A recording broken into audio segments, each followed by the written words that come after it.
Ladies and gentlemen, welcome to Civil Justice Subcommittee for Tuesday, April the 2nd, 2024. Madam Clerk, call the roll. Good morning. Representatives Bolso, Capley, Yes, ma'am. Eldridge, Farmer, Grills, Lamberth, Parkinson, Todd, and Chairman Russell. Chairman, you have a quorum. Thank you. Members, we have any personal orders this morning?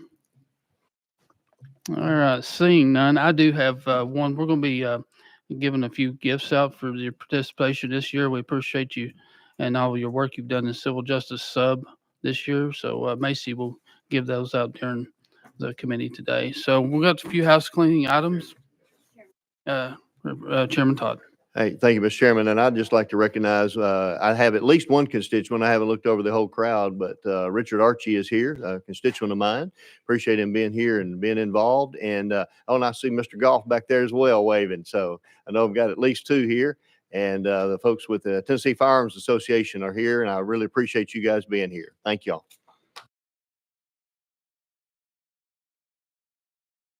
We appreciate you all being here and everyone in attendance. It's always great to see the room full like this. So thank you all for being here. Item number 1, House Bill 2926 without objection taken off notice. Item number 2, House Bill 2825 without objection taken off notice. Item number 3, House Bill 1821 without objection taken off notice.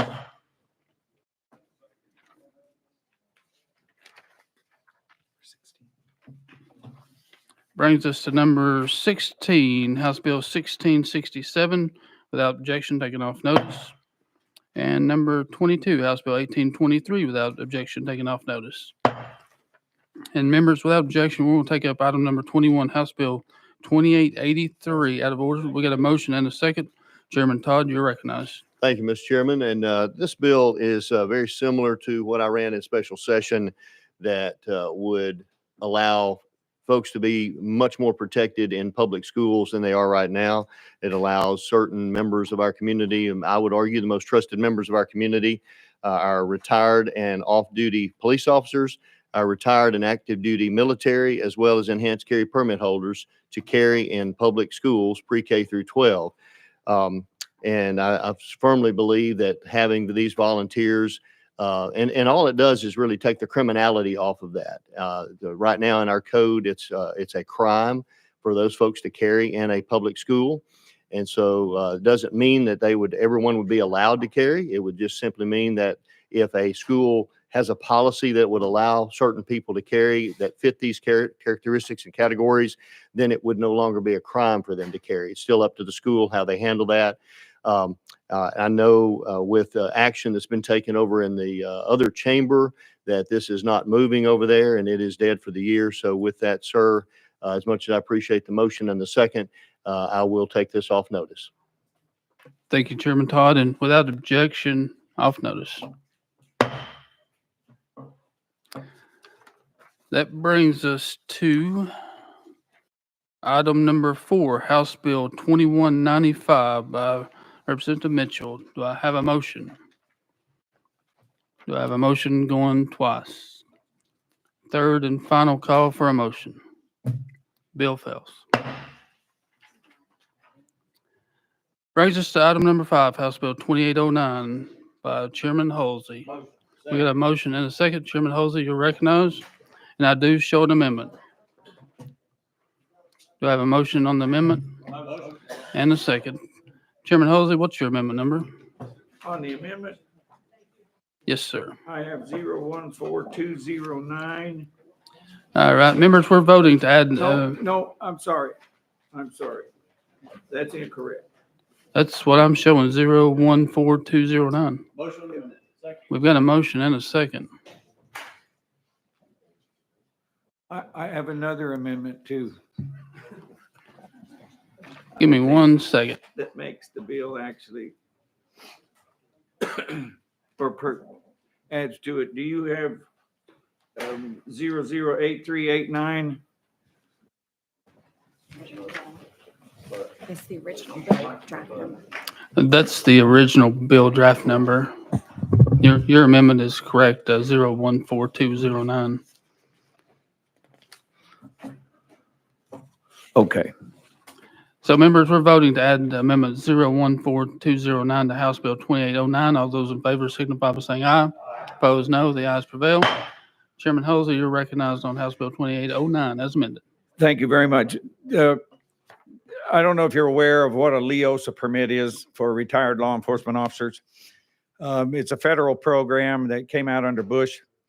And as crime increased, his idea was to put more people on the ground that have experience. And so if you have a LEOSA permit and you're a retired police officer, you can carry a handgun in all 50 states, regardless of what the state law is.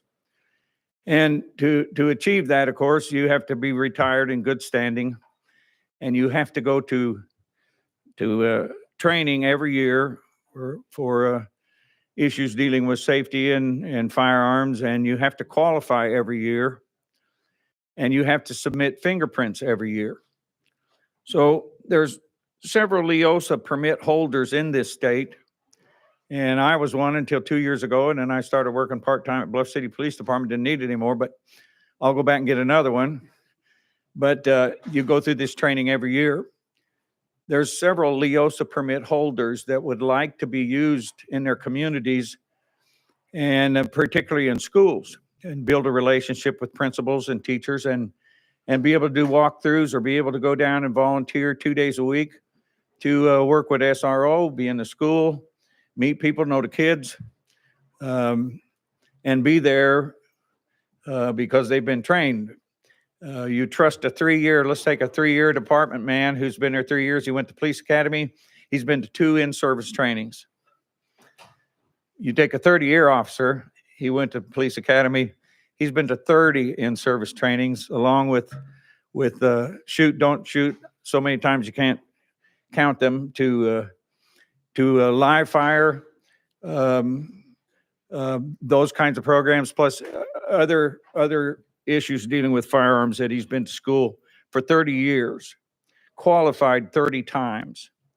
Now, as a permit holder, he still has to qualify every year. So what this program does, it says that a LEOSA permit holder can go any place that a uniformed police officer can go. Now, I've got to say that does not mean this is all voluntary. So it means that every institution of education does not have to provide a bond. There's no issue in here dealing with bonds or the responsibility to provide this, because it's all voluntary. But that's what this bill does. It takes a LEOSA permit holder and says, as long as they retire in good standing, they still go for training every year, they still qualify every year, and they still submit fingerprints every year, that they can be used in capacities that a uniformed officer can be used in. Very good explanation. Members, we got any questions for Chairman Hosey? Seeing none, we're voting to send House Bill 2809 to full civil. All those in favor signify by saying aye. Aye. Opposed, no. The ayes prevail. Full civil. Thank you so much, Committee and Chairman. Thank you. Next up is item number 6, House Bill 2908. It's by Chairman Kumar. We got a motion. Do we have a second? We got a second. Chairman Kumar, I show 2 amendments.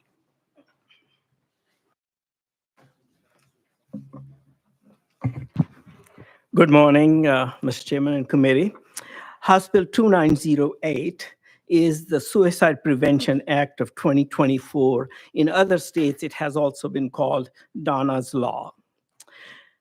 Despite our societal efforts to decrease gun violence, we know that suicide rates are up. They will touch almost 50,000 this year and more next year. In addition to that, relevant major shootings and other gun violence is also at all-time high. We also know that the underlying cause of all this is the mental health situation in our society. Chairman Kumar, Sir. I apologize for interrupting you. We do show 2 amendments. Would you like to add both of those or one of them? Thank you. We would attach Amendment 17204.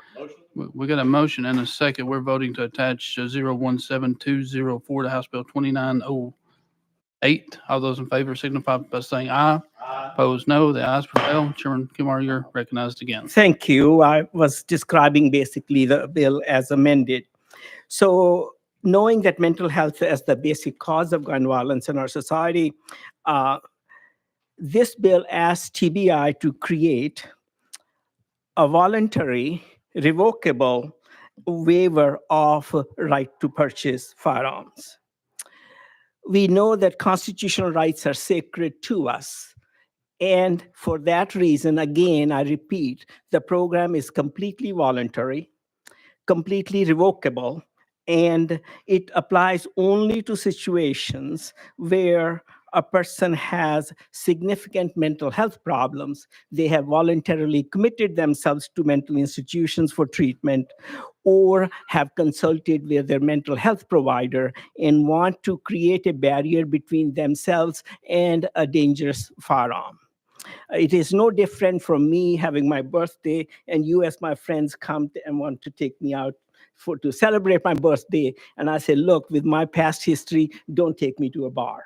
It's creating a barrier. The person who is interested in this, a person who has been previously committed to a mental institution voluntarily, will fill out a request form and submit it to the clerk of the county that they reside in. The form would state that they would like to add their name so that when if they were in their dark moment try to purchase a gun, it would not be sold to them. In addition to this, this bill also has a guardian angel program, and that will be that they can name a guardian angel, and we increase that to up to two people they can name. The idea, this could be a friend, a sibling, a parent, a clergy, or any trusted adult. And the idea is that if this person changes their mind, because the program is completely revocable, when they change their mind, the guardian angel will be informed that something has changed in this person's life. You might want to check on them. That is the purpose. At the same time, the guardian angel does not have an obligation to act on that information, because their relationship with the person may have changed, and these are uncertain situations. The information submitted to TBI and all records kept are completely confidential, and they are non-discoverable, and they will be destroyed at the end. Again, person also has a right to revoke their name on this list at any time that they so please. With that explanation, I would be happy to answer any questions. Very good. Members, we have any questions for Chairman Kumar? Seeing Chairman Todd, you're recognized. Thank you, Mr. Chairman. One of the concerns I have about this is it goes back to our Declaration of Independence even, where all men are created with certain unalienable rights. Sometimes that's pronounced unalienable, but unalienable, I think this is in this context, our founders were very wise to put that word in there because it has two meanings, one of which is unalienable, meaning you can't give up rights that you have given to you by God. You just can't give that up. We actually had a court case about that in this state a year or so ago, where a gentleman was asked to sign a contract for a housing unit that required him to give up his rights to carry a firearm. And the court said, you can't do that. You can't give up that right. So that's where my concern comes from with this. And you and I have touched on this before as we've had other conversations. And so how do you justify knowing that our rights are rights that cannot be given up or sacrificed? How do we justify having a bill like this? Chairman Kumar, you're recognized. Thank you for bringing that up. And I admire your commitment. And in my introduction, I said our certain rights that God has given us and have been confirmed by the Constitution are sacred. And by sacred, I meant, again, God's gift to us. And again, we do have the liberty to not do certain things that we don't want to do. And this is a person exercising their liberty to be to create a barrier between themselves and a dangerous situation. They think that that would be dangerous to them, to their family, and to their family. They want to create this barrier, and that is why it comes in completely revocable. Chairman Todd, you're recognized. Members, we do have somebody testify in support of this bill. If Byron Camp would come up to the table there, and we'll go out of session. And there's a little button that's got a little face on it. Just make sure the red light's on. And if you'll just say who you're with. Yes, sir. Just make sure the red lights is on. You'll have 3 minutes and just say who you're with, identify yourself, and we'll start timing you. Good morning. My name is Byron Camp. I'm with Moms Demand Action in Tennessee. We are a gun safety and gun violence prevention organization. Our goal is to lower the death and injury rate from shootings in our state. I speak today in favor of Representative Kumar's HB 2908, Voluntary Waiver Bill, also called the Suicide Prevention Act of 2024. And we thank him for bringing this bill to your attention. In America, most people who attempt suicide do not die unless they use a gun. Suicide attempts without a gun result in death of about 4% of the time. But when a gun is involved, that figure skyrockets to 90%. 9 out of 10 times, if a gun is involved, the person will kill themselves. We know this difference is hugely important because the vast majority of people who do survive suicide do not go on to die from a later attempt. Additionally, research shows that the difference between living to see a better day or dying by suicide is often determined by the presence of a gun. For these reasons, addressing gun suicide on this bill, as this bill does, is an essential element of reducing gun violence and death in Tennessee. Let's talk about gun violence in Tennessee. In our state, 54% of all gun deaths annually are suicides. That's 754 deaths a year. 754 deaths a year. This epidemic isn't just restricted to one community. High suicide rates are plaguing urban, suburban, and rural communities alike. Clearly, we should be doing everything we can to prevent these tragedies with a variety of interventions. This bill would be one helpful intervention. It would establish a way for a distressed person to put themselves on a list of people who are temporarily not allowed to possess or purchase guns. This will be voluntary, and the individual can remove themselves from the list after spending 14 days on the voluntary list. Simply put, this bill just provides a potential life-saving resource to people in crisis. I want to conclude by saying a majority of Tennessee voters, Republicans, Democrats, gun owners and non-gun owners alike, have called for policies to separate people in crisis from guns. Passing this bill is just a baby step, but it's an important one towards saving lives and preventing years of headaches for our families here in Tennessee. Thank you for allowing me to testify. Thank you, Mr. Camp. If you'll stay right there, we'll see if Mr. Camp, any questions from Representative Bolzo? Thank you, Mr. Chairman. Thank you, Mr. Camp, for being here this morning. Obviously, preventing suicides, however caused, is a noble endeavor. And I understand that this bill is called Donna's Law, which would indicate, obviously, that it's something that other states have looked at and I imagine in some cases passed. Are you aware of any data as to what states have actually passed a similar act and how many individuals have actually registered on the list to prevent themselves from purchasing a firearm? You ask a very good question. I'm sorry, I'm not familiar with it. So I don't have that. I don't have that data. I'm sorry. Any other questions for Mr. Camp? Seeing none, Mr. Camp, we appreciate you being here today. Thank you very much. Thank you. And without objection, we'll go back in session. And next on my list is Representative Capley. Thank you, Mr. Chairman. To the sponsor, I share similar concerns as Chairman Todd, and I know we talked about this legislation. My question is, when the individual goes through TBI, Does TBI enroll them in the National Instant Criminal Background Check System? And if so, I know it says that 14 days they can be taken off through request of the TBI, but can you kind of go through that a little bit for me? Chairman Kumar, you're recognized. Yes, thank you. The person fills out a form and submits to their county clerk, circuit court clerk.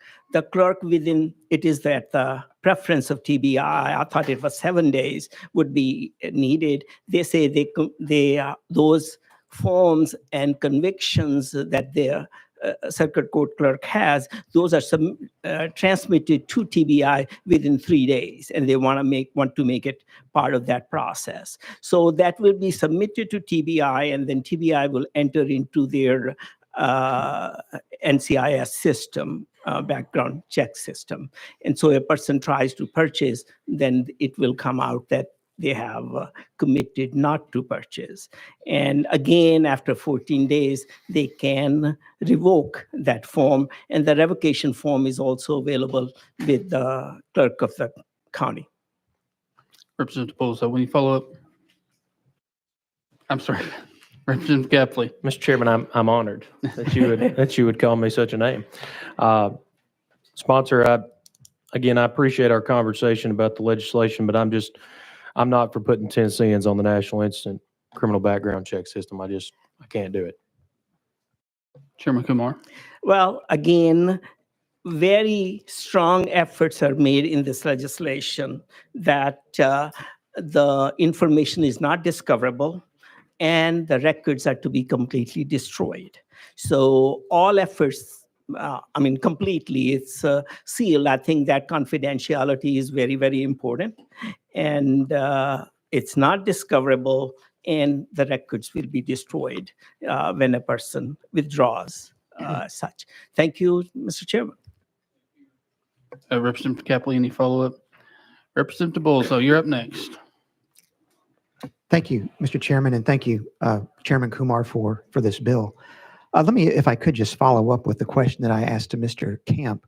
Given that this is something of a model act that I understand other states have looked at, are we aware of any data that shows how many states have actually enacted Donna's law and how many registrants have signed up for the list? Chairman Kumar. Yes, about 4 to 5 states have. Donna's case originally happened in Louisiana, and subsequent to that, Utah has, Virginia, as well as Washington State. We called Virginia to try to find out how many people did sign up, but that was early in their experience. And I think at the end of 6 months, they had maybe about 60 people. I would expect a few hundred people, but that also depends on how the information gets propagated to the public. And with time, there is definitely evidence from those states that incidence of suicide does decrease. The decreases are small, but only time will tell. Enough time has to pass for us to be able to determine how effective it was. Representative Bolzo. Thank you, Mr. Chairman. Thank you, Chairman Kumar. All right, any other questions for Chairman Kumar? Seeing none, we're voting on House Bill 2908 to send to civil for. All those in favor signify by saying aye. Aye. Opposed, no. Take the vote, Madam Clerk.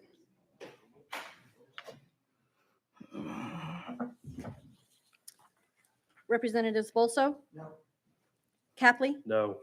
Eldridge? Yes. Farmer? Yes. Grills? No. Lamberth? Yes. Parkinson? Yes. Todd? No. Chairman Russell? Yes.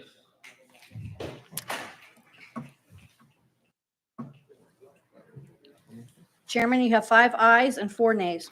The ayes prevail, civil full. Congratulations. Thank you, Mr. Chairman and committee. Thank you. Next up is item number 7, House Bill 2014 by Chairman Whitson. Do I have a motion? And a second. Chairman Whitson, you're recognized, and I do show an amendment.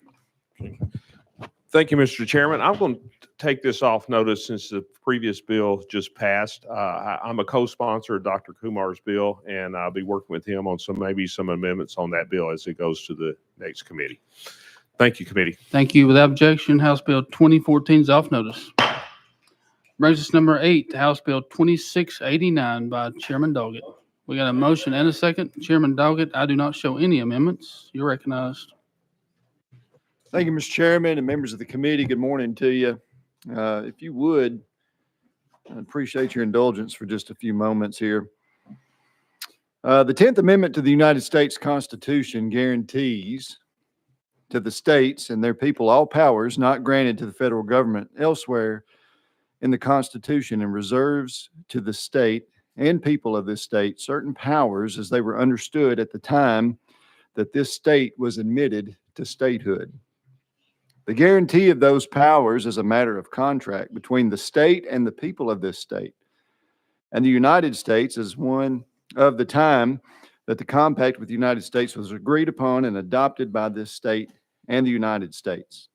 The 9th Amendment to the United States Constitution guarantees the people rights not granted in the Constitution and reserves to the people of this state certain rights as they were understood at the time this state was admitted to statehood. The guarantee of those rights is a matter of contract between the state and the people of this state and the United States as of the time that the compact with the United States was agreed upon and adopted by this state and the United States. The Second Amendment to the United States Constitution reserves to the people the right to keep and bear arms as that right was understood at the time that this state was admitted to statehood.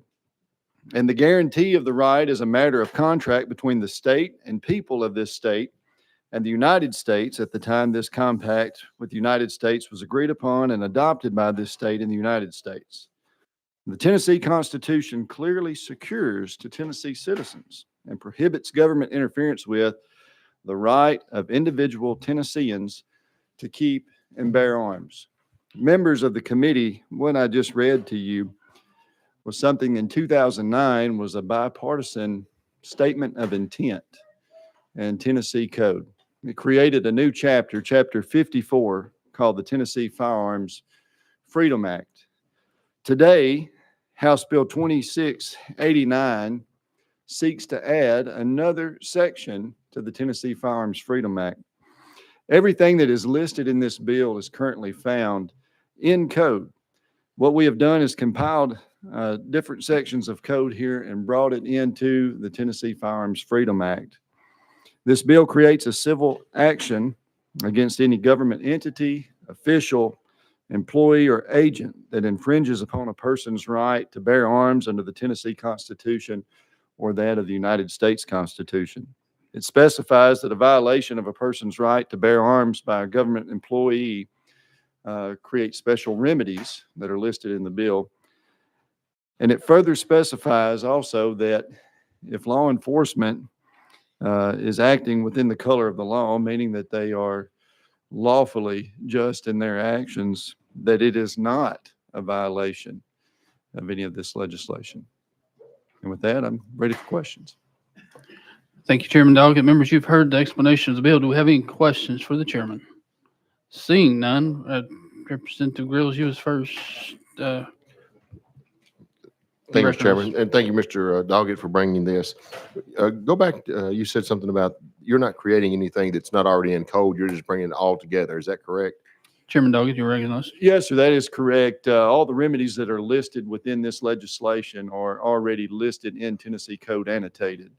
We have pulled from different parts of the code to put it all in here that the remedies of any citizen of this state would already have under law. We're just combining it all right here in the Tennessee Firearms Freedom Act that was established, I believe, in 2009, that would have all this information there for the citizens of the state. Okay. Chairman Grills. Thank you. Thank you. Representative Parkinson, you're next. Thank you, Mr. Chair. And under the spirit of your legislation, any government, it creates cause for any government entity that interferes with someone's right to bear arms. And then you mentioned law enforcement. Is there a presumption that for law enforcement in the direction of the spirit of your legislation? Chairman Doggett. Thank you, Mr. Chairman. Thank you for the question. We're not creating any kind of new cause of action. It's already there in the code. We're just bringing it from where it is in the code, leaving it in the code there, but just putting it into this legislation here in the Tennessee Firearms Freedom Act. As long as law enforcement is operating within the law, there's no reason that there should be any type of civil action that is brought forth. Representative Parkinson. Thank you. Thanks. So I understand. So you just pulling it all together and moving it to a different title, under a different title, or in a different space in the code? Is that what we're doing? Chairman What Doggett. already exists? We think of it as a copy and paste. Mhm. We're copying out of the section of code that it's currently in, leaving it there, but we're combining everything to a more appropriate section of chapter here, chapter 54 for the Tennessee Firearms Freedom Act. Okay, so it's a cleanup bill. Is Chairman there Doggett. anything, I'm sorry, is it just a cleanup bill? Is there anything different that we're doing It- other than what already existed? Would you like to go out of session? We got legal here that needs to clarify something anyway. So with objection, Go we'll go ahead. out of section. Legal, you're recognized. Elizabeth and Sonia Legal Services. So this bill would establish a private right of action that could be brought against any government entity, official, employee, or agent. There is a separate private right of action in section 3917, 1314G that can be brought against a local government entity, official, employee, or agent. So this would be able to be brought against a wider group because you'd include any government official. So that implies state and federal officials as well. And that the existing private right of action entitles a person to declaratory and injunctive relief and damages, whereas this one includes actual damages or statutory damages of $250 a day and punitive damages. And then additionally, this action in the bill could be brought by a person whose rights have been violated, an entity that engages in advocacy for the protection and furtherance of the rights protected by section. Both those groups are mirrored in the existing private right of action.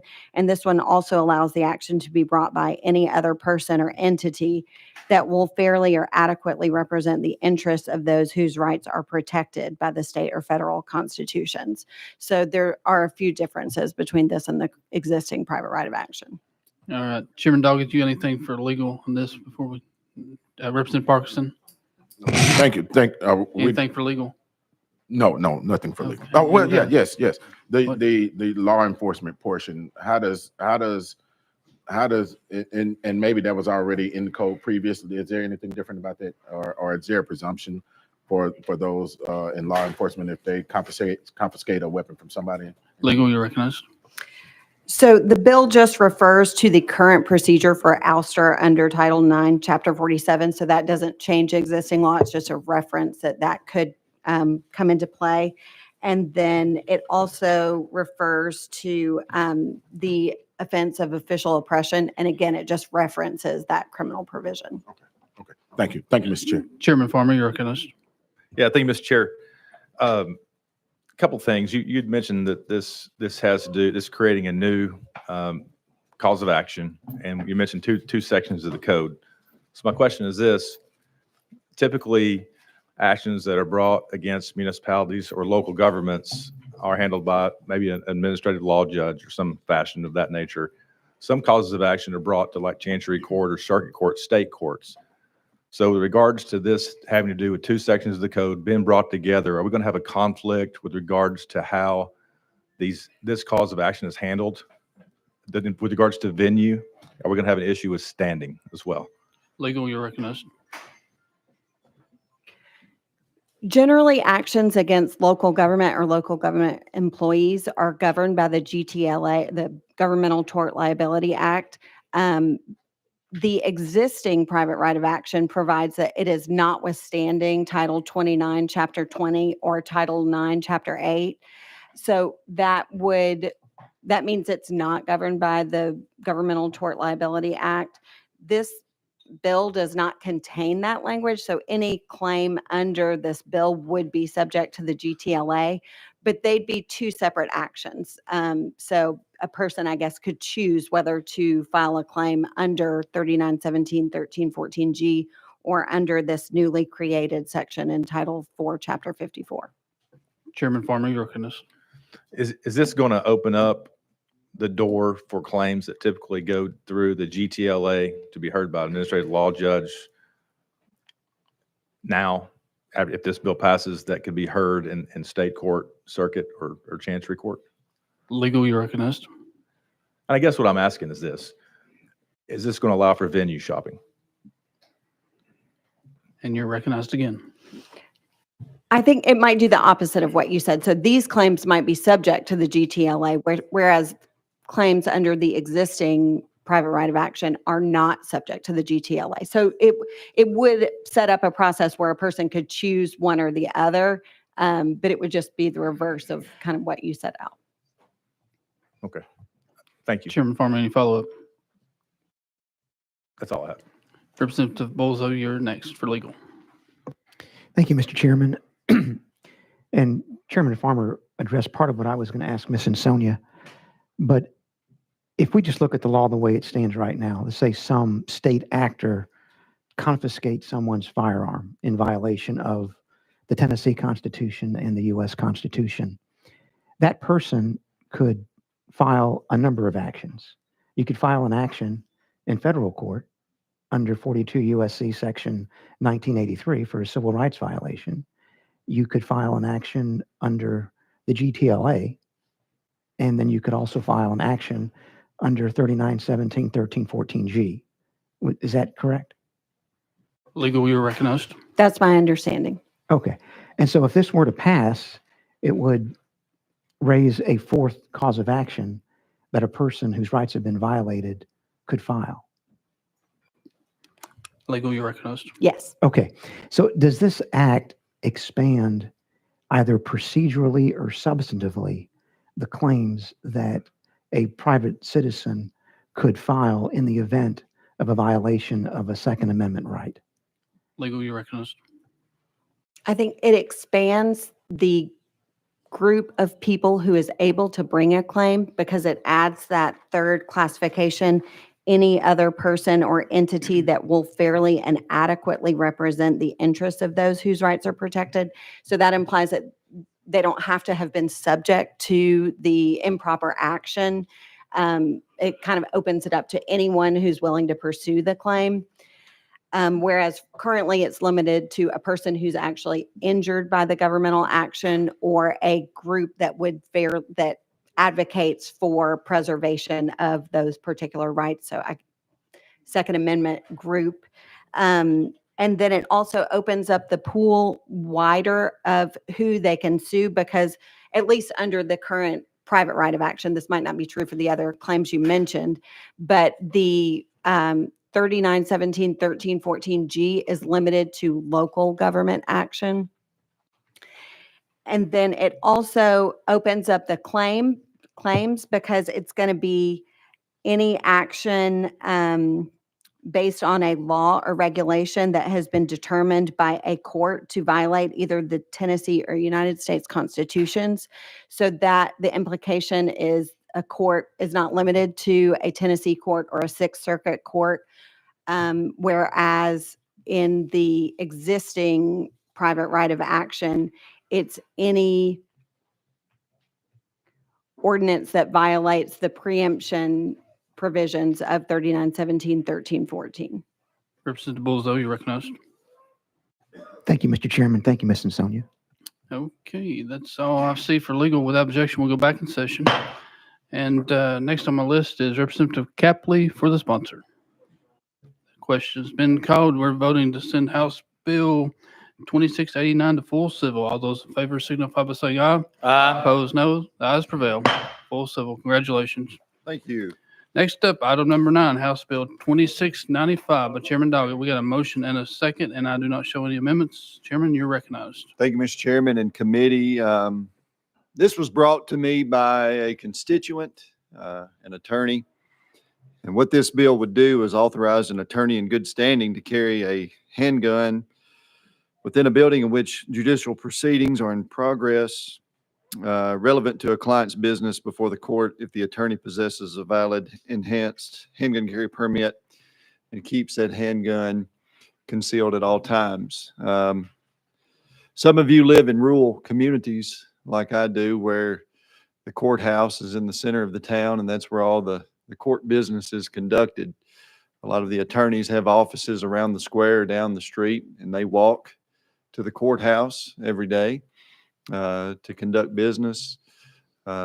Oftentimes, these attorneys do carry. They have enhanced handgun carry permits, and so they carry to the courthouse. But once they get there, because of current law, there's no provisions for them to be able to carry inside where court proceedings are.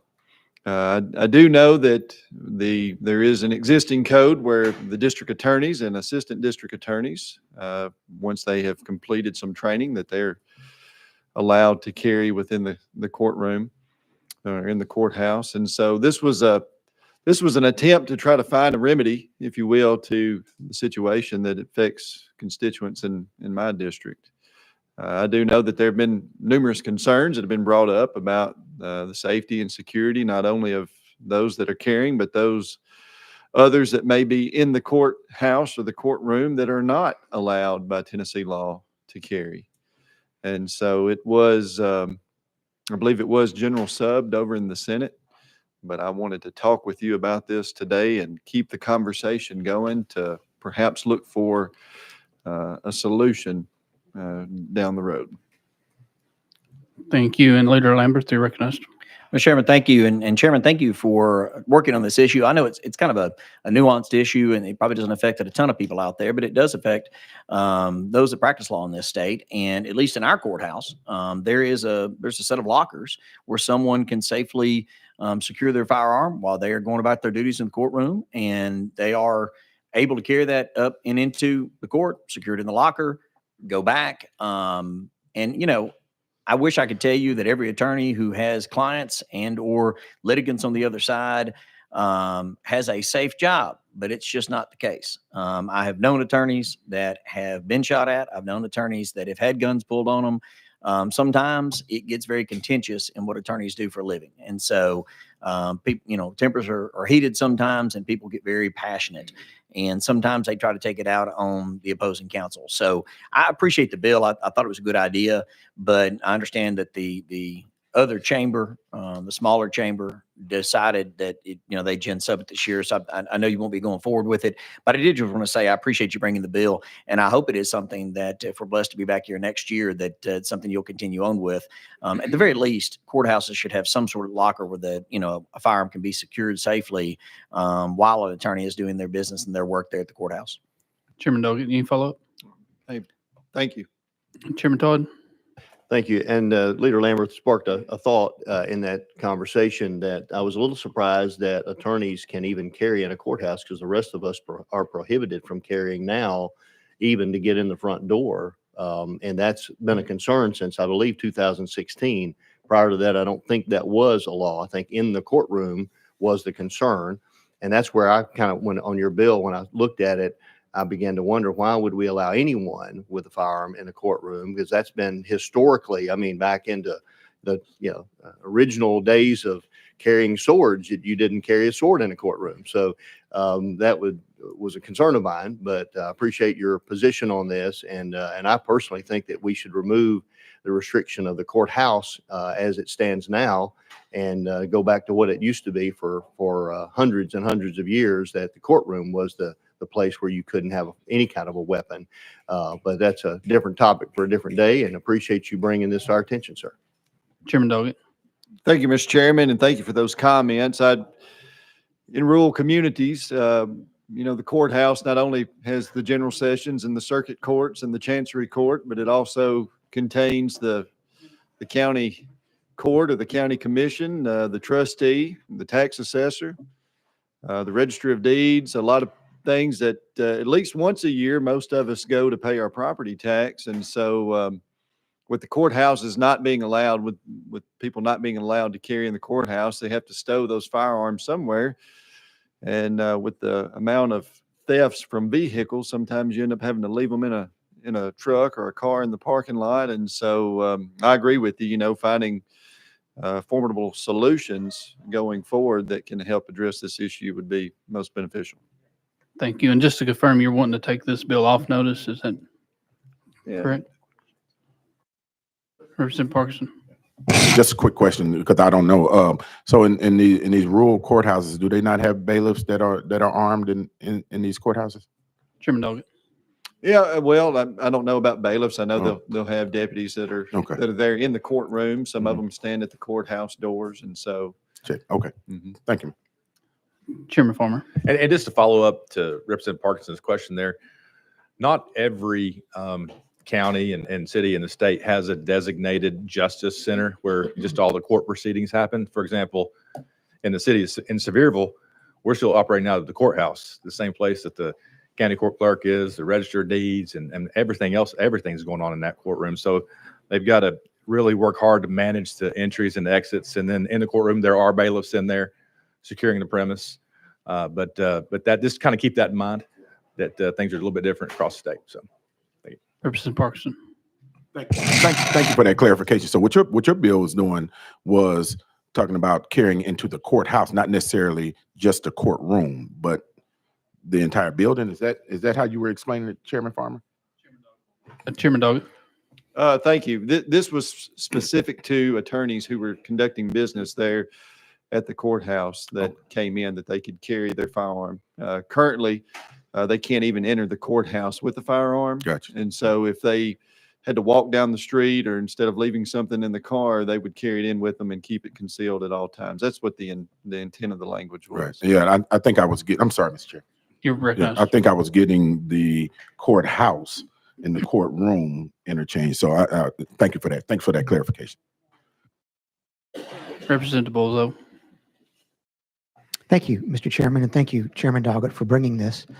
One of the things that the Supreme Court held in the Bruin decision in June of 2022 was that courthouses historically have been one of the types of sensitive places where the federal government, or by application of the 14th Amendment, states could prohibit individuals from carrying firearms.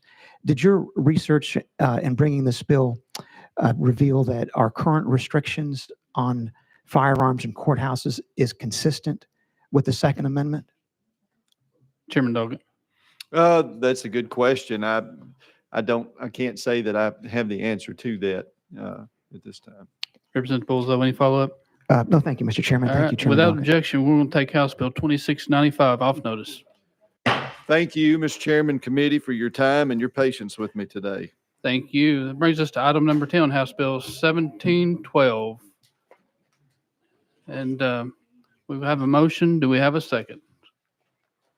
Need a second going twice. Third and final call for a second. Bill fails. Next up, item number 11, House Bill 2648 by Representative McKenzie. We got a motion. Do I have a second? Need a second going twice. Third and final call for a second. Bill fails. Item number 12, House Bill 2032 by Representative Barrett. We got a motion and a second. Do we get a Representative?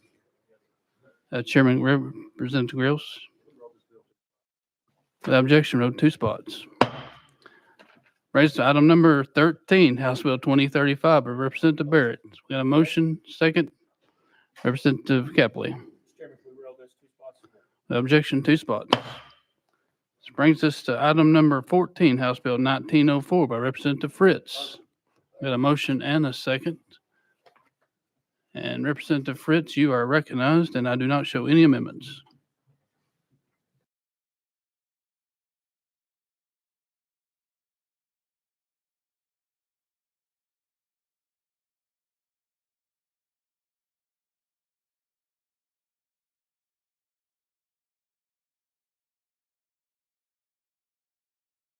Is your microphone on? It is. There we go. I'll lean into it just a little bit. Thank you, Mr. Chairman and committee. I will offer this before I get started on my presentation of the bill. The other chamber did not vote this through, and we'll be fully transparent with that. I talked to the other chamber member just this morning, and they got 4 affirmative votes on this. So I would like to run the bill through this committee, and I would like to request a roll call vote on this bill. Leader Lambert, to recognized. Thank you. And obviously we spoke beforehand, not to much avail, I guess, but Mr. Chairman, at this juncture, I'll make a motion to roll this to the Hill today's calendar. If it were to move in the Senate, I'd have no problem bringing it back, but we do not normally utilize a committee's time on a bill that has failed in the other chamber. So I'd make a motion to roll it to the Hill. I do understand that that would require a vote, and the member has asked for a roll call vote on that. All right, proper motion, proper second. We're voting to roll House Bill 1904 to the Hill. And Madam Clerk, if you'll take the vote. Representatives Bolso, Capley, Nay.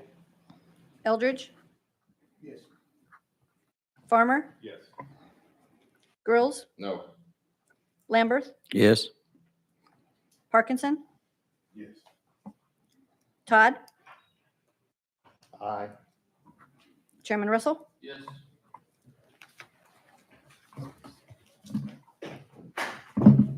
Chairman, you have 6 ayes, 2 noes. The ayes prevail. House Bill 1904, rolled to the Hill. Brings us to item number. Okay, item number 15, House Bill 2082 by Representative Fritz. We got a motion and a second. Representative Fritz, I show an amendment. Are you still wanting to run that amendment? Yes, sir, Mr. Chairman. That should be 14746. We got a motion, and do we have a second on the amendment? We got a second. All those in favor for adding 014746 to House Bill 2082 signify by saying aye. Opposed, no. The ayes prevail. Chairman Fritz, you are recognized on the bill as amended. Thank you, Mr. Chairman. I appreciate your all's time this morning. This bill, this legislation makes a change to 3917-1307 by deleting the phrase lawfully carries a handgun pursuant to that text and replaces it with is not prohibited from possessing or carrying a firearm. The other changes made are cleanups as needed, as in the result of what you'll see some of the language in the bill. Why is this legislation needed? Currently, our law states someone who carries with the intent to go armed, a firearm or a club, commits an offense. This is in direct opposition, I think, to the Second Amendment of the United States Constitution and to our Tennessee Constitution, which states, both in some words similar, the right of the people to keep and bear arms shall not be infringed. Over the years, we have added exceptions to the code in subsections E and G. However, we are infringing upon the citizen's right to bear arms because the citizen still must appear in court to prove that they meet these exceptions. Recent rulings by the Supreme Court have also affirmed this right to keep and bear arms by continuing to make carrying a firearm an offense. We're allowing the narrative of, and I quote, guns are evil, end quote, to overshadow the protected constitutional rights of Tennesseans. Although it has become trivialized, the statement that guns do not kill people, people kill people, is a true statement. It is impossible to legislate what is in the heart of a person. Someone who has hatred and violence in their heart is not going to be concerned about whether they are committing an offense by carrying a firearm. What our current statutes do then is to hold criminally accountable law-abiding citizens. Beginning with the Declaration of Independence, our founders enumerated what they believed to be creator-endowed rights, natural rights. In the Declaration, they described them as life, liberty, and the pursuit of happiness. This anchor to our U.S. Constitution and our Tennessee Constitution goes on to say that it's the role of government to secure these rights. Our U.S. and Tennessee Constitutions provide more detail on exactly what these rights are and what constitutes liberty. The right to keep and bear arms is closely tied to the idea of self-defense. Government does not have the authority to dictate by what means someone can protect themselves. And lastly, our current statute presumes a level of intent and therefore a level of guilt. This flies in the face of the basic tenets of our legal system. We're presumed innocent until proven guilty. By continuing to allow this statute to remain unchanged, it permits the Tennessee government to continue to violate the citizens' rights as well as the ideals of that our founders and framers envisioned. If we continue to abridge these in the name of safety, we continue to endanger the liberties that make us free Tennesseans and free Americans.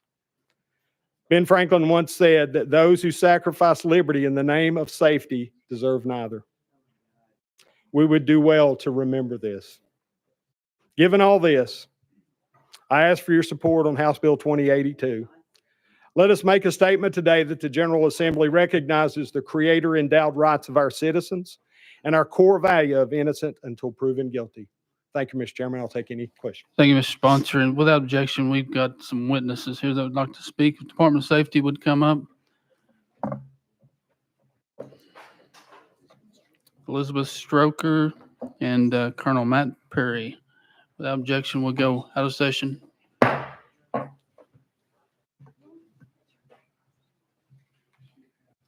And just the same as before, if you just have a seat there, make sure your red light's on. You have 3 minutes, and just begin by telling us who you are and who you represent.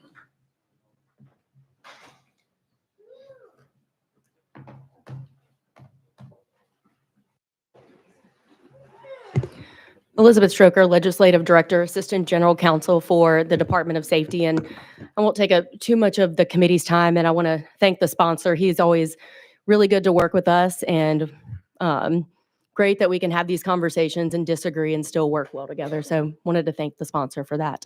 The department is opposed to this bill for mostly just safety concerns. So this bill would allow anyone to be able to carry under the constitutional carry law any firearm anywhere that you could currently carry under the constitutional carry law. So currently it is handguns, and handguns, can be concealed. They are smaller in nature.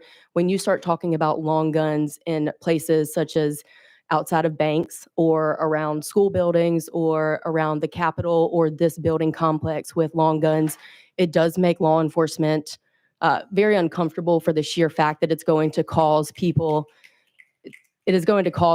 to be concerned and have more calls reach out to law enforcement. And I'll kind of let Colonel touch on that while we've got a little bit of time, but we wanted to come and express those concerns from the law enforcement community. Colonel Perry, you're recognized. Thank you, Chairman. Colonel Matt Perry, Tennessee Highway Patrol. As Director Stroker said, our biggest concern is the sort of panic it would create in public. It already does when people are carrying weapons. Law enforcement gets calls, we come running. Active shooter is a word that's thrown out a lot anytime somebody has, and it's not fair. We're not talking about active shooters, but that it creates some of that kind of fear and panic. Being able to take any weapon anywhere, certainly a THP headquarters, a driver service center where, sometimes people are already volatile, having extra weapons on the premises is unnecessary in our eyes. Thank you. Members, we got any questions for the Department of Safety? Thank you all. Seeing none, we'll go back in session. All right. Representative Fritz, you're recognized. And do we have any questions for the sponsor? Representative Bolzo, you're up first. Thank you, Mr. Chairman, and thank you, Representative Fritz, for bringing the bill. Unfortunately, I was out in Commerce just a moment ago, and I missed the first part of your introduction and presentation. But one of the things that Ms. Stroker said was that the bill would allow anyone to carry any type of firearm anywhere. And as you're aware, when Justice Scalia wrote his opinion in DC versus Heller back in 2008, one of the things that he mentioned, citing Blackstone, was that historically, the right to bear arms was not a right to carry any firearm anywhere for any purpose. And so my question is simply this: does this bill actually go beyond the rights that are guaranteed by the Second Amendment, or does it simply codify under Tennessee statutory law the rights that exist under the Second Amendment? Representative Fritz. Thank you, Mr. Chairman. Thank you for that question. And Representative, it certainly does codify those rights that are guaranteed under our Second Amendment in Article 1, Section 26 of the Tennessee Constitution. I think it's important in these times to do this, to reaffirm that we do uphold those rights as absolute in the state of Tennessee. And I appreciate your question. Representative Bozo. Thank you, Mr. Chairman. One implication is that, as Ms. Stroker stated, if this were to pass and become law in Tennessee, one could lawfully, carry a semi-automatic rifle outside of a bank. Does that trouble you, or is that something that has been misstated as to the effect of the legislation? Representative Fritz. Thank you, Mr. Chairman, and thank you for that question. I would echo what our public servants just offered, that we do work well together. I differ with them, obviously, on this. We have hit a point in our society where that it is often that we use hyperbole to create a sense of anxiety or fear to prevent us from doing the right thing. We've just lived through that over the last few years, and I would offer you that we're doing the same kind of thing here today. As you cited, both Supreme Court decisions, opinions on these matters, and we look to the historical context of what our framers envisioned, that firearm is nothing more than a tool. And that is a tool that I offer as government, do not have the constitutional right to restrict its use. I would offer you this. I would offer you that our government has no more authority to regulate by which means you provide for your self-defense, that natural right, that creator-endowed right, than we do to offer what type hammer you use to drive a nail. It is easy for us to move away in the context of these discussions because of this ever-increasing violent society that we do live in, and I concede that. But all the more reason not to make our law-abiding Tennesseans criminal by actions that were simply designed and granted them by our Creator and affirmed in our Constitution to ensure that we can maintain ourselves and our posterity. I think it's a foundational thing for us to discuss. So I appreciate your question. Representative Bozo, any follow-up? No, Mr. Chairman, thank you. Thank you. And Leader Lambert, you're next on my list. Mr. Chairman, I have an oral motion at this time to add to the bill that would delete section 3917-1308. I don't think the sponsor intended this, but with that section included in here, because we're flipping this, it would allow domestic abusers, stalkers, convicted felons, and a few other folks to be able to carry. Again, I don't think that was the sponsor's intention. So with that, Mr. Chairman, I'd make a motion that we add a section of the bill deleting section 3917-1308. It should not be needed, and that way it will preserve those prohibitions against those individuals carrying. It's a proper motion and proper second. We're voting to add oral amendment number 1 to House Bill 2082. All those in favor signify by saying aye. Aye. Opposed, no. The ayes prevail. The oral amendment number 1's added. And that brings us to Chairman Todd's next. Thank you, Mr. Chairman. And I've had this information before, but I don't recall the exact numbers. How many states currently allow their citizens to carry long guns in the open, in public? Representative Fritz.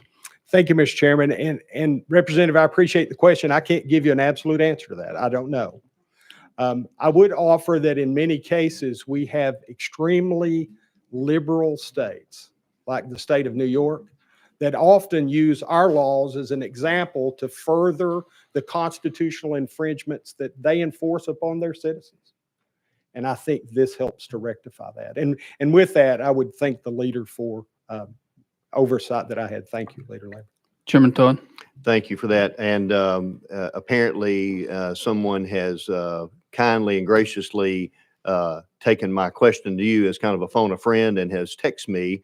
The number is 42 states out of 50 allow unfettered carrying of long guns in public without any restrictions. And I think there are 4 more that allow it under certain circumstances or maybe with a permit. So it's the overwhelming majority of states. And I know that makes people uncomfortable. I understand that. All right, let's listen. Chairman Todd. Thank you, sir. I understand it makes people uncomfortable, but in those states, they don't have a problem with this. It's not an issue because folks with common sense know that's not a practical thing to do. It's uncomfortable. It's not, I mean, it's not easy to carry a long gun, so you just don't, but it keeps people from being trapped by violating a law that they didn't intentionally intend to violate, such as a hunter going deer hunting and has a breakdown a mile from his house and has to walk back to his house. He doesn't want to leave his firearm and his ammunition in his vehicle. As soon as he gets out of that vehicle and starts back to his house with that gun over his shoulder and ammo in his pocket, he is violating Tennessee law in our state. That's ridiculous. So this would certainly help clean that up, and I appreciate you doing that. Representative Fritz. Thank you, Mr. Chairman, and thank you for your question and your comments.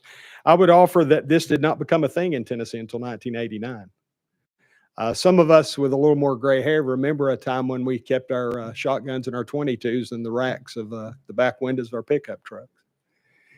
And I would offer that as support. Again, it makes my heart weep to think about how violent our society has become.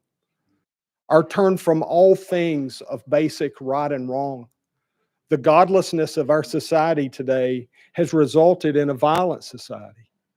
And so this is the time, if there is ever a time, to make sure that we stand fast to those rights, again, endowed by our Creator, those natural rights, and those that are covered in our Constitution. So again, I would ask for your support, and I appreciate your comments. Thank you. And Chairman Grills, you're next. Thank you, Mr. Chairman. And Representative Fritz, if you right over here. I hate to say to your left, to be honest with you.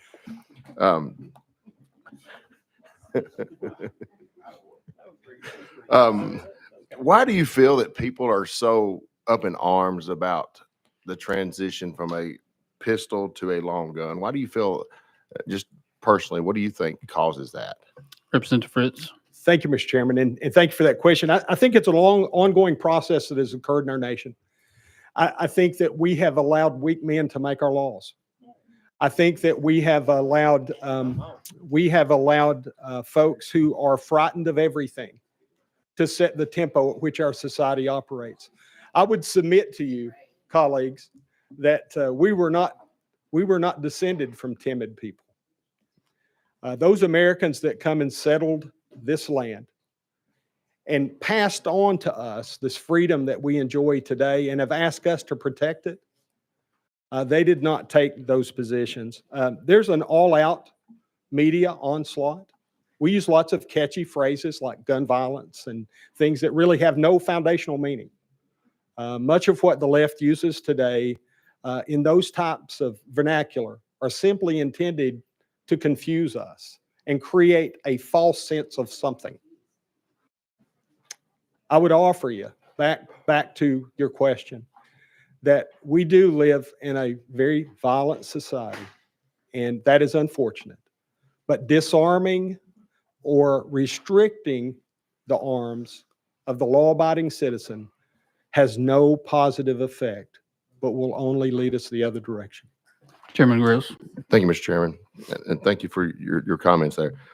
When it comes to a long gun versus a pistol, we have the constitutional carry for short arms or for the pistols. Can you explain the difference in the functionality between an AR pistol and an SBR? Because I'm sure there's people out there that would think that a long gun is more dangerous than a pistol for whatever reason.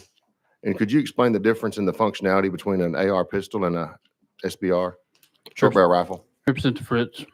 Thank you, Mr. Chairman. Thank you for that question. That's a tough question. I'll try to explain some of that. I would offer in forefront to that explanation that most of the criminals that commit murder and assault with firearms use handguns in most cases today. We have decided that we're going to draw out a shadow image of an AR platform and scare everybody to death with it. And it's working quite well in some sections of society. But the functionality of those firearms is the same. In both cases, whether it's a 9mm round or a 5.56 round. it is just the rapid expansion of gases that move a projectile down the barrel. And whether that barrel is a 6-inch barrel on a handgun or whether it's a 16-inch barrel on an AR platform, the firearm works the same. And so to hold one as more frightening than the other or more dangerous than the other is a foolish thing to do. Chairman Grills. So you would agree that there's nothing any more dangerous with a long gun than there is, or any safer for a pistol? Would that be fair? Representative Fritz. Thank you, Mr. Chairman. Thank you for the question. You said it better than I, sir. Well, Representative Grills. and this be it. I know over the country, we had the Second Amendment established in the 1700s. And I've heard people say that was only for muskets. In the mid 1800s, we had the repeater come through. That revitalized the firearms. There's been technology that has constantly increased and developed. Our Constitution is is encompassed to protect all of those. Would you agree? Representative Fritz.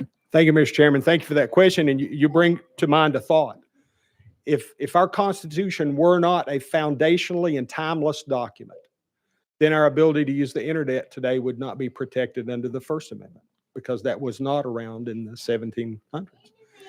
So that evolution of the firearms is an important point as technology advances. Firearms have become lighter, more accurate over time. And to penalize the citizen or to restrict the citizen's right to carry those firearms simply because technology is advanced is a foolhardy thing to do. Chairman Grills. Thank you, Mr. Chairman. And I appreciate your commitment to preserving those rights that God has given us and that our Constitution protects. But I would offer this. We continue to talk about trying to save lives. We have devalued life to the point as society that when someone has an unfortunate weekend, they get pregnant, that baby has become something of almost a nuisance. All right, listen, we've got to be able to hear the presenters here, so you're welcome to stay. Just let us hear what they're saying. Thank you. Chairman Grills. That baby becomes almost a nuisance. And then we're set here lectured about trying to save lives. Every life is important. Every life has value. And that's everyone's goal up here is to protect every life. And I do believe that. And I thank you for your commitment to always standing for what's right, in my opinion. Representative Fritz. Thank you, Mr. Chairman, and thank you for your comments. And I would just offer this to those who think differently. And one of the things I've fought for is our right to dissent on things. One of those things I will stand for is I will absolutely not allow you to, anyone, not you all, anyone, to attack the rights of other Tennesseans without me standing against it.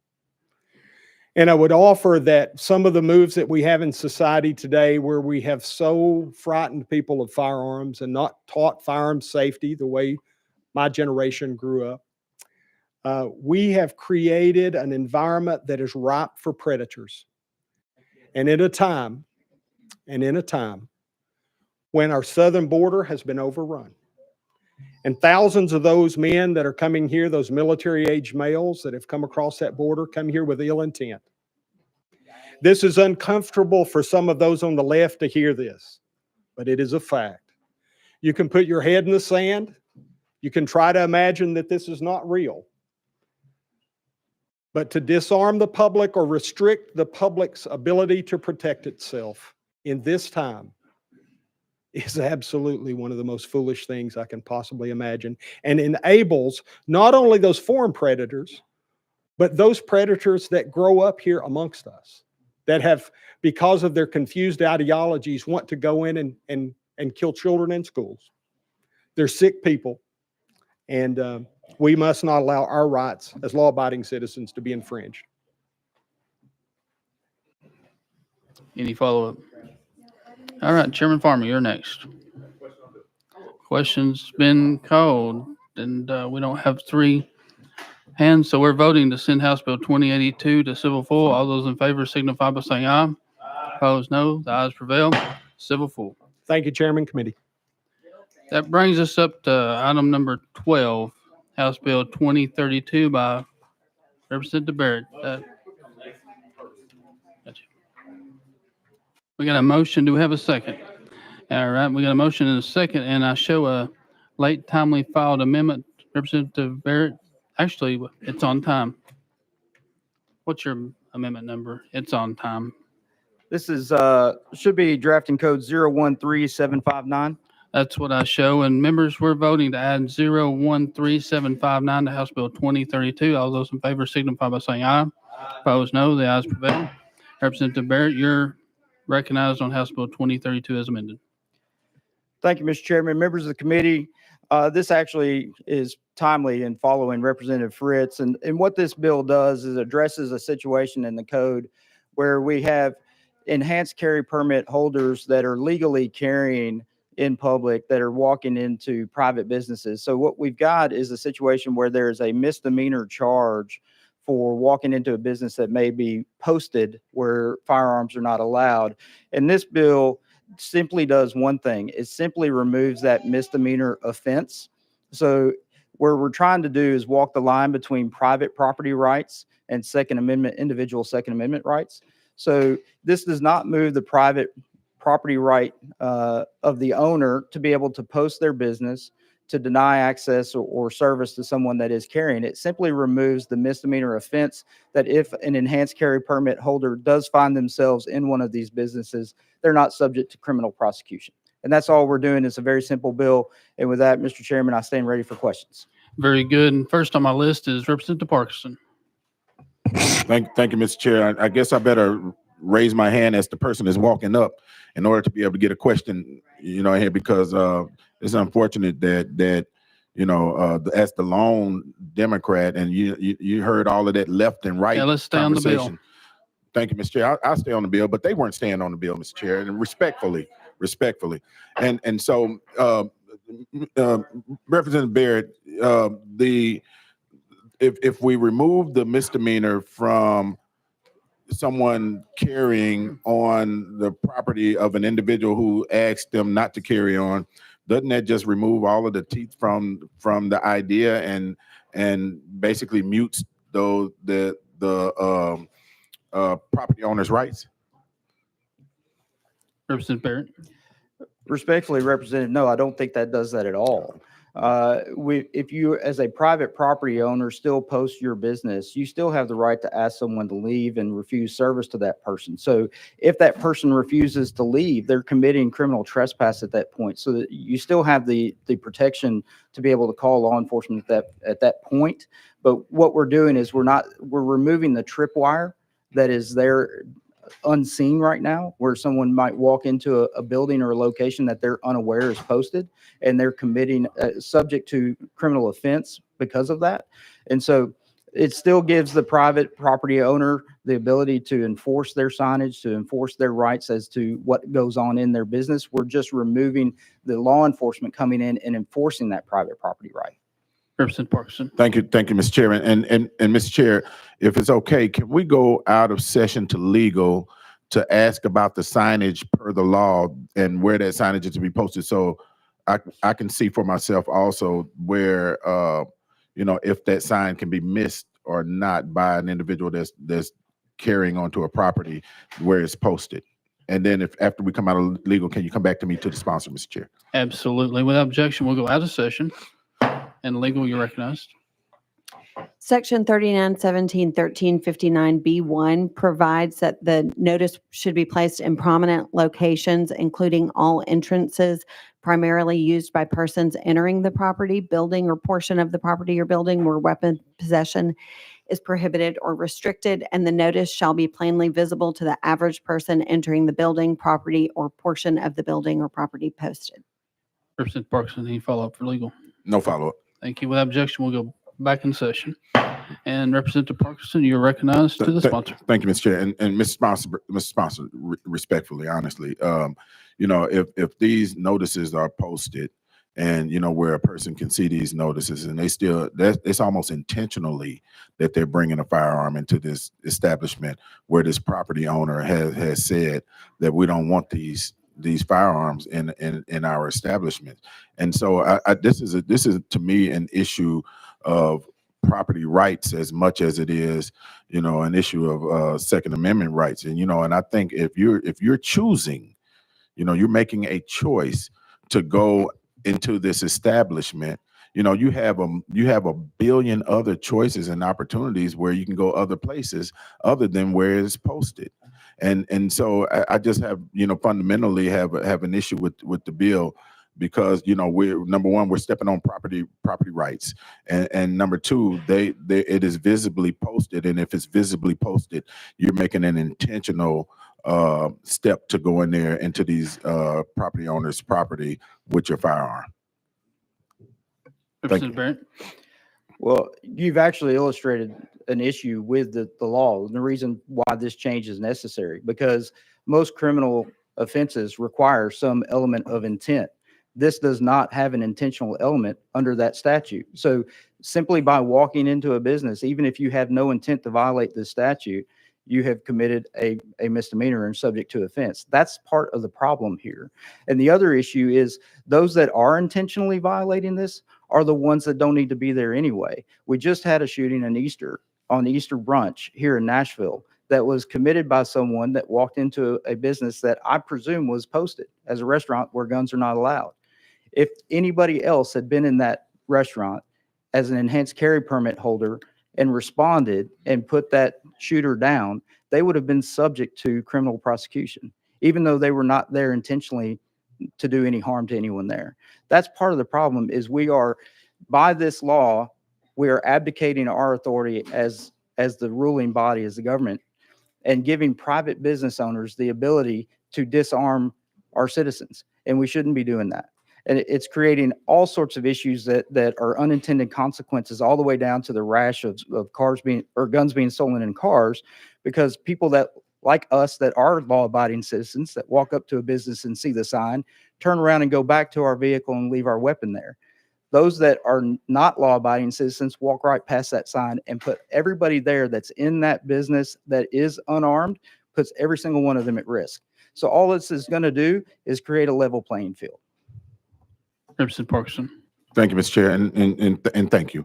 But there were a lot of presumptions in the statement that you just made. You presume that someone, well, first of all, you presume that that restaurant had a sign posted. We don't know that for a fact, right? And secondly, you presume that people walk up to an establishment where a sign is, and then they go back and put their weapon in their car. What about the presumption that they go somewhere else? There's that possibility. So, I think that it's important that we stick to, or try to, present, things that are factual, not presumptive. And I'm not saying that you're intentionally trying to mislead anyone. I'm just saying that here in this space that we need to lay out things that are factual, that would speak to, the reason that we're even here talking about this legislation. And I understand where you're coming from. I promise you I do. But however, as a property owner and as a business owner, I wouldn't care who you are. And if I have it posted, then I do not want you bringing a firearm into my establishment. And there may be reasons for that these property owners are asking for that. And so I'm going to, side on the side with the property owners on this one. But I appreciate you. Thank you, sir. Leader Lambert, they're recognized. Please roll me two spaces. All right, that brings us to Representative Capley. Thank you, Mr. Chairman, and to the sponsor. I just wanted to clarify a few things that's been said here recently. First of all, last week I went into several small businesses.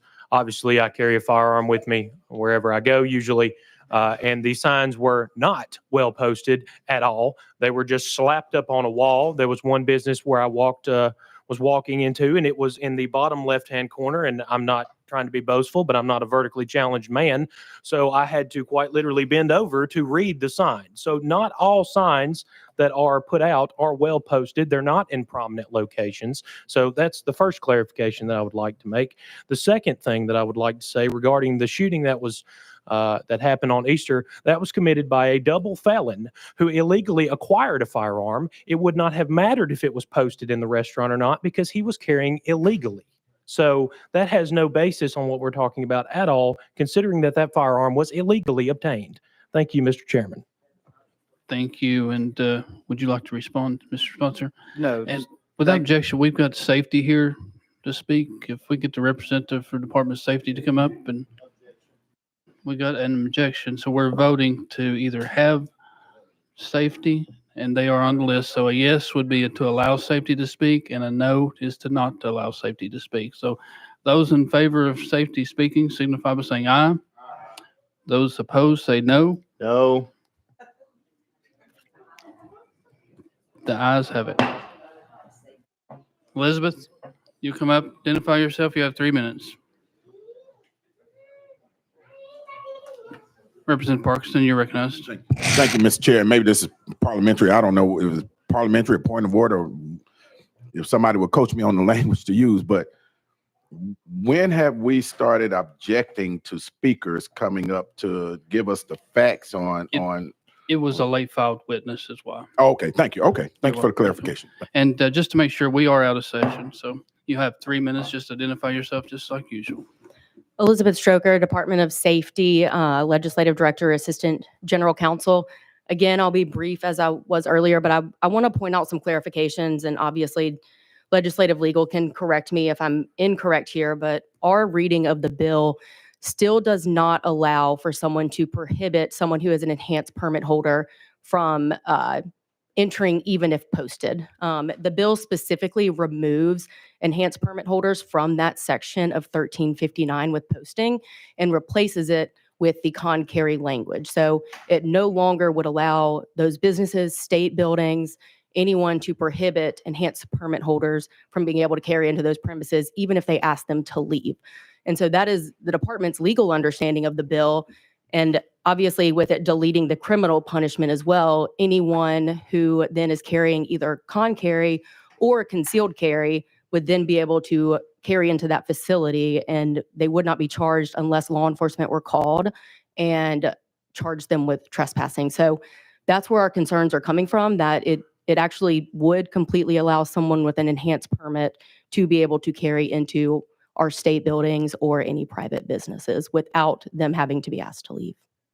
Thank you. Any questions for safety? Seeing none, we appreciate you being here. We're good. I'm sorry, Representative Bolzo. Thank you, Mr. Chairman. Thank you, Mr. Oker, for being here. And I appreciate your being brief, but I don't know that there are any more important discussions going on anywhere in this building today. So let me ask you this. You know, the sponsor makes a persuasive case as to why it's important that concealed permit carry holders, or even one constitutionally carrying, be able to take firearms into businesses. You will recall in 2022, there was the incident at the Greenwood Park Mall in Indiana where Eli Dicken, a 22-year-old who was dressed in shorts and a t-shirt, was visiting the mall with his girlfriend. And then there was an active shooter who had a Sig Sauer semi-automatic rifle, also a Smith & Wesson semi-automatic rifle. And that shooter was actually able to kill 3 Indiana residents within a matter of 15 seconds. But Eli Dicken had a Glock 19 on him. And from a distance of 40 yards, he was able to get off 10 shots, 8 of which hit the active shooter and killed him, containing a mass shooting to, I believe, 3 killed and maybe 2 others were injured, including a 12-year-old little girl. He was in a mall that was managed by a company called Simon Property Group that posted a sign that said you couldn't have firearms. So in that case, Eli Dicken, in one sense, violated a posted sign about not carrying a firearm, but obviously the result was much to the public benefit and public safety, because he was able to eliminate from 40 yards with a single handgun this mass shooter who was armed with, among other things, 2 semi-automatic rifles. So given that we've got data and we've got a history that gun-free zones are the most dangerous place in the state and in the country, because as found by Rand Corporation, 94% of mass public shootings from 1950 to the present have occurred in gun-free zones. Why isn't the sponsor's bill something that we should all enthusiastically get behind, because it helps to eliminate gun-free zones, which are the single greatest source of killings, mass shootings in the country? Safety recognized. And I'm not going to speak on a case from Indiana, and it's not the department's place to speak on gun-free zones. And so, again, the department's concern, and from a state level, the issues are this would allow people to carry into driver's license centers, into THP headquarters, into DCS facilities, into facilities operated by the Department of Correction. So that's where the state is coming from, is a lot of those places that we already have security in DL centers for specific reasons. We are trying to limit more firearms being brought into those situations when either we already have security or it's not a place where we need firearms, such as DCS facilities or any facilities that the Department of Correction is running. Representative Bolzo, any follow-up? No, Mr. Chairman. Thank you, Mr. Roker. Representative Parkinson, you're next. Thank you, Mr. Chairman, and thank you for being here also. And just a quick touch on gun-free zones. If you change gun-free zones to gun zones, how will law enforcement know who the shooter is? Safety recognized. Again, the department, we don't want to touch on theoretics or gun-free zones versus the naming of it, so we're going to stay out of that conversation. Representative Parkinson. Thank you, Mr. Chair. Under this legislation, will it also allow long guns into these spaces? Safety recognized. No. No. Representative Parkinson. Thank you, Mr. Chair. So under this legislation, will it allow guns in hospitals? Safety. If you are an enhanced permit holder, yes. Representative Parkinson. Thank you, Mr. Chair. Places of worship. Safety. Yes, if you're an enhanced permit holder. Thank you, Mr. Chair. Sports arenas. Again, yes. Representative Parkinson, is there a list you'd like to give her so we can There, move on? I just have one more. Polling places. Safety recognized. As an enhanced permit holder, yes. Okay. Representative Parkinson. Thank you, Mr. Chair. That's all I have. All right, without objection, we're going back in session. We appreciate you being here. Next up is Chairman Todd. Thank you, Mr. Chairman. And to a point that was previously made, this is to the sponsor. Talking about private property, I'm a private property owner, private business owner. And one of the things that I've learned being here in the legislature is that public businesses that expect the public to come into their business from off the street are public conveyances. That's the difference. My business is not. I'm actually operating my business out of my home. And so it's not a public conveyance, but you go down here on Broadway and any of those businesses are considered legally public conveyances. When they hang, their sign out to say, welcome into my business, they're actually, I don't think most people know this or understand this, they're actually giving up, if they post that business as off limits for firearms per TCA code, they are actually giving up an immunity under the law. That immunity is carried if you don't post. But when you do post, you're giving up that immunity. Now, I don't think most businesses understand that. And there's a reason for that, I believe, that's written into our law. And that is folks have the inalienable right and unalienable right to protect themselves, keep and bear arms. And when you ask them to give up that right, you, in essence, are required then to provide their protection. And I firmly believe that personally. If you're going to ask me to come into your business to do business with you, and you want me to be disarmed, then you need to provide protection. But I would dare say the very high majority do not do that. They do not provide any protection whatsoever. And so I appreciate your bill. I support your bill, and thank you for bringing it.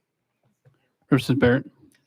Thank you. I appreciate the comments. And look, this is a part of a deeper discussion about whether the rights that are protected under our Constitution are protected in a negative sense or a positive sense. And what we're trying to do here is recognize that we as individuals have a Second Amendment right to keep and bear arms for our self-defense. And this law, as it is currently on the books, disarms citizens that are authorized to carry otherwise. We've passed permitless carry in Tennessee. We still have an enhanced carry law, and this will further incentivize people to get their enhanced carry permit, to give them authority to go places that someone that is permitless would not necessarily be able to go. So I think as a state, that is good policy for us to encourage people to get their enhanced carry permit. And then continue to have the training and the protections that are in place. And we can continue to look at that enhanced carry permit statute and see if there are other things that we want to do with that statute to make it stronger, to make it better so that our citizens are more trained, are more prepared, are more educated when it comes to carrying their firearms in public. So this is the first of many steps as I see it. Thank you. Chairman Todd, any follow-up? Representative Eldridge, you're next. Thank you, Mr. Chairman. Question on the bill. Question's been called. We're voting to send House Bill 2032 to civil full. All those in favor signify by saying aye. Aye. Opposed, no. The ayes prevail. Civil full. Brings us to item number 13, House Bill 2035 by Representative Barrett. We got a motion and a second. We got you on the list. And I do show a late filed amendment. What's your amendment code? Leader Lambeth, you recognized. Oh, since we're getting on the list early, I just want to make sure I was on the list too. We got you as number 2. What's your Drafting code, Mr. Chairman, 017797. Okay, we got a motion and a second. We're adding 017797 to House Bill 2035. All those in favor signify by saying aye.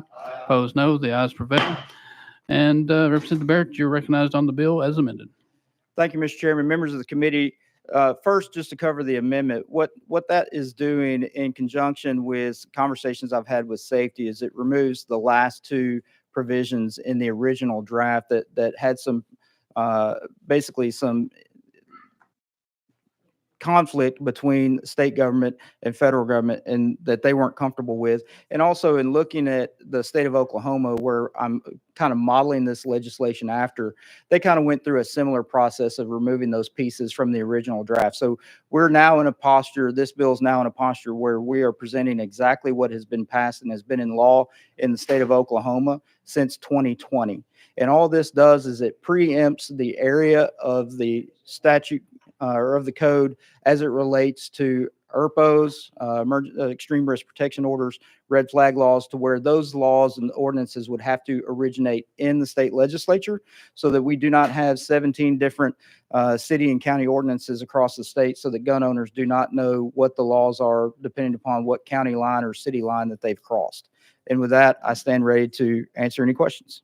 Thank you, Representative Barrett. Let me check to see where Representative Parkinson is on my list here. You're recognized, Representative Parkinson.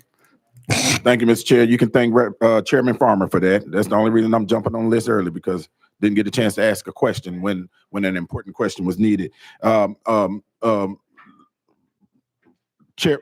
Barrett, Mr. Chair, is Department of Safety on the list? They are, only if there's a question. I got a question. Okay. Would you have any objections to go out of session? All right, without objection, we'll go out of session. And if the Department of Safety just come up and make sure your red light's on, and just like before, 3 minutes, then identify yourself. Elizabeth Stroker, Department of Safety, Legislative Director, Assistant General Counsel. And again, thanks to Chairman Barrett. Even if we don't agree, we can always work well together. So we are good with this bill as amended. We worked with him on this amendment over the past couple of days. Representative Parkinson. Thank you. Can you come back to me on the sponsor? Well, you can. Thank you, Safety. Without objection, we're back in session. And Representative Parkinson, you are recognized to the sponsor. Thank you, Mr. Chairman. I just want to thank the sponsor for working with safety on this bill and getting it in the posture that we can all digest. Thank you so much. And Leader Lambert, you're next. Is there anyone else on the list, Mr. Chairman? You are it. Move previous question. Question's been called. We're voting to send House Bill 2035 to civil full. All those in favor signify by saying aye. Aye. Opposed, no. The ayes prevail. Civil full. And And thank lead- you. And thank you, Representative Parkinson, for making me a chairman. I appreciate that. Thank you. Leader Lambert, you are recognized. Mr. Chairman, you've done a wonderful job on this committee. We appreciate you. And with that, I make a motion that we adjourn, subject to the call of the chair. That's a proper motion, proper second. Without, we're voting. All those in favor for adjourning signify by saying aye. Aye. Opposed, no. The ayes prevail. We adjourn, subject to the call of the chair.